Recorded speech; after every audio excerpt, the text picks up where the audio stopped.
Est-ce qu'il y a deux Amériques qui sont en train de se faire face et on ne sait pas jusqu'où ce face-à-face ira?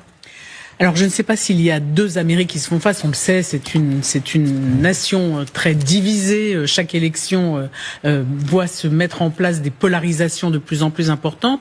Ce qu'on voit, c'est que quand même l'opinion publique qui a élu triomphalement Donald Trump, il est au pouvoir depuis 1 an maintenant, et peu à peu, le soutien de l'opinion publique lui fait défaut.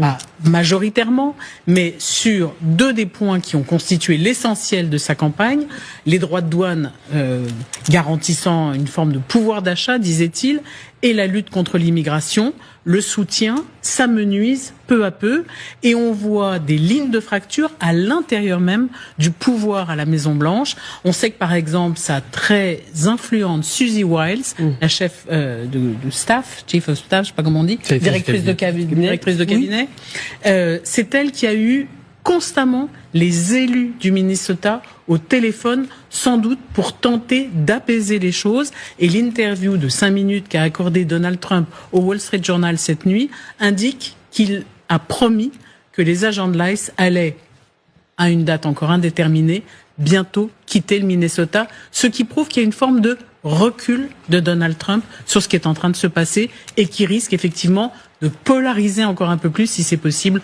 les États-Unis.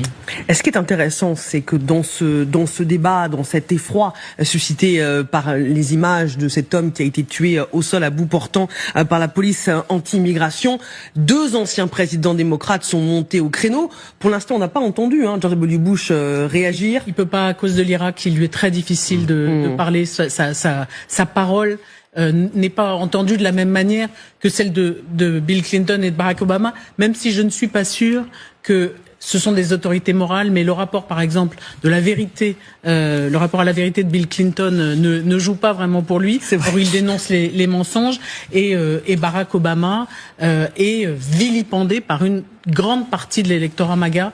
Mais pardon, je reviens d'un mot et j'arrête. Après, je vais laisser mes camarades parler.